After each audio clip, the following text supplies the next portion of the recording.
लग सकता है, लेकिन सच को स्वीकार करने से शायद ही कोई इनकार करे। नीतीश कुमार अपनी ही पार्टी को बिखरने से नहीं रोक पाते हैं, तो वो विपक्ष को कैसे एकजुट कर पाएंगे। जॉर्ज फर्नांडिस, शरद यादव, जीतनराम मांझी, प्रशांत किशोर, आरसीपी सिंह, उपेंद्र कुशवाहा कुछ ऐसे नाम हैं जो कभी नीतीश के साथ रहे हैं। बड़े सांगठनिक या विधायकी पदों पर, यानी पार्टी के अध्यक्ष, उपाध्यक्ष या मंत्री, मुख्यमंत्री रहे, पर सबने समय समय पर नीतीश से टकराकर उन्हें बाय बोल दिया है। अब वही नीतीश कुमार विपक्षी एकता के लिए नगरी नगरी दौरे दौरे दस्तक देते फिर रहे हैं। शायद उम्र और औकात का असर है कि अपने बेटे समान राहुल गांधी के सामने उन्हें दंडवत की अदा में झुकना पड़ रहा है। राहुल के संस्कार भी देखिए कि बाप दखल नीतीश जी के हाथ जोड़े झुकने पर भी वो तन कर खड़े हैं। नीतीश जी अभिवादन करने नरेंद्र मोदी के सामने भी झुके थे, पर मोदी ने उतना ही झुककर अभिवादन का जवाब भी दिया था। नीतीश कुमार भी इस दुर्दशा को देखकर बीजेपी का खुश होना स्वाभाविक है, इसीलिए कि उसकी ही कब्र खोदने का बीड़ा नीतीश जी ने उठा रखा है। साथ साथ उनको भी जरूर आनंद आ रहा होगा कि जिन्हें नीतीश ने उनके बढ़ते कद के कारण बाहर का रास्ता दिखा दिया या जिन्हें बाहर जाने पर मजबूर कर दिया था, कभी शरद यादव और जॉर्ज फर्नांडिस तो इनकी हालात पर इतराने के लिए अब इस दुनिया में नहीं रहे, लेकिन आरसीपी सिंह और उपेंद्र कुशवाहा के मन में जरूर लड्डू फूट रहे होंगे। इतरा तो प्रशांत किशोर उर्फ पीके भी रहे होंगे, जिन्होंने नीतीश की जीत तो पक्की कर दी थी, पर झटके में उन्होंने उन्हें बाहर कर दिया था। आपकी फिटनेस का राज क्या है? एशवेल रस, ये एक ही बोतल में है। Stress, weakness, acidity, obesity, hair fall, skin की हर परेशानियों का एक ही हल।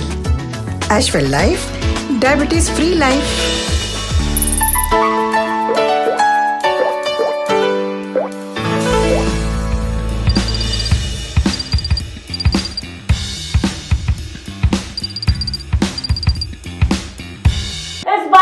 बिना पार्टी का अपना कैंडिडेट जिताकर पीके ने नीतीश जी के मुंह पर भी तमाचा जड़ दिया है। आपको बता दें कि जीतनराम मांझी ने तो नीतीश को चिढ़ाने बिटकाने का नया तरीका अपनाया है। उनके एक प्रयास को सांकेतिक चुनौती देने के लिए हड़बड़ी में मांझी जी ने दिल्ली की दौड़ लगा दी है। इधर नीतीश कुमार कांग्रेस के राहुल खड़गे और अरविंद केजरीवाल से मिलकर मन ही मन इतरा रहे थे, तो उधर मांझी उस दिन दिल्ली में बीजेपी से साठ घाट में लगे हुए थे। मांझी अगले ही दिन बीजेपी के चुनावी चाणक्य कहे जाने वाले अमित शाह से मिलकर बात कर आए हैं। हाँ, इतना जरूर किया है कि बिहार निकलते ही नीतीश कुमार को पीएम मटेरियल बताकर बुझा तो जाने की स्थिति में उन्हें डाल दिया है। नीतीश को पहले से ही इसका अंदाजा रहा है, तभी तो पूर्णिया में हुई महागठबंधन की रैली में उन्होंने कहा था कि मांझी जी का मन भी इधर उधर होते रहता है। राहुल गांधी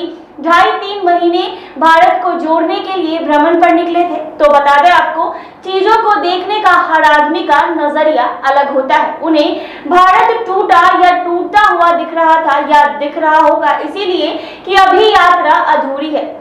138 साल पुरानी पार्टी के लिए नेता के रूप में उनसे यह बर्दाश्त कैसे होता, सो निकल पड़े ये भारत को जोड़ने के लिए। भारत को उन्होंने ऐसा जोड़ा कि भारत को 2 टुकड़ों में बांटने वाले विलायत ने उन्हें अपने यहाँ भाषण के लिए न्योता दे दिया।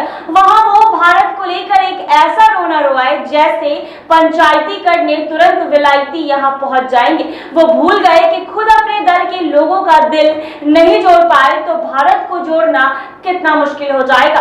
सचिन पायलट की नौटंकी तो उनके सामने हो रही है, अब तो नीतीश कुमार जी भी उनके अभियान में शामिल हो गए हैं। दोनों ने फर्क सिर्फ इतना है कि राहुल देश जोड़ने के लिए घूम रहे थे और नीतीश जी दलों को जोड़ने के लिए दर दर घूम रहे हैं। समानता ये है कि दोनों जोड़ने का ही काम कर रहे हैं। आपको बता दें कि आरजेडी से अभी नीतीश कुमार की खूब छन रही है। बड़े भाई और 2 प्यारे भतीजे जब उनके साथ हैं तो उनकी छनेगी क्यों नहीं। इस आदर दुलार की तो बलैया लेनी चाहिए। खैर, भाई भतीजों की पार्टी में वैसे तो कई अनमोल रतन है, लेकिन उनमें एक सबसे अलहदा है, जो अलहदा है उनके पिता बिहार की एक ऊंची सियासी दुकान के बड़े अधिकारी। आपको बता दें कि इसीलिए समय समय पर वो अपनी ही सरकार के खिलाफ विष दमन तनिक भी संकोच नहीं करते हैं। वो जानते हैं कि उनका कोई कुछ नहीं बिगाड़ सकता है। आपको बता दें कि नीतीश जी के तो वो ठेके पर रहते हैं। शब्दकोश से नीतीश जी के लिए विशेषण के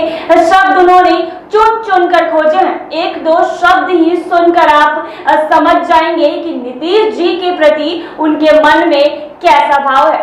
बता दें कि उन्होंने नीतीश जी को हमेशा अलग अलग शब्दों का इस्तेमाल किया है। नेता ने काफी सोच के बाद नीतीश जी के लिए चुने हैं। वे अक्सर ऐसे नायाब विशेषणों से नीतीश को नवजाते रहते हैं। नीतीश जी कांग्रेस नेताओं से जब हंस हंस कर बात कर रहे थे, तब सुधाकर सिंह उन्हें पल भर में पलटी मारने वाला साबित करने में मशगूल थे। नीतीश जी के 3 और सहयोगी हैं, उनमें एक को तुलसीदास और उनकी कालजाई रचना रामचरित्र मानस ही चिड़चिड़ा है, दूसरे वो स्वर्ण से नफरत है, तीसरे को सेना पर ही शक है। नीतीश जी के एक पुराने साथी को 2 राम रामायण के काल्पनिक पात्र ही लगते हैं। वो तो कथावाचक पंडितों से भी चिढ़ते हैं। अब आपको बता दें कि यहाँ खुद के पार्टी में जब ऐसा चल रहा हो तो कैसा विपक्षी एकता को नीतीश कुमार एकजुट कर पाएंगे। ऐसे ही तमाम अपडेट्स के लिए बने रहे NBC 24।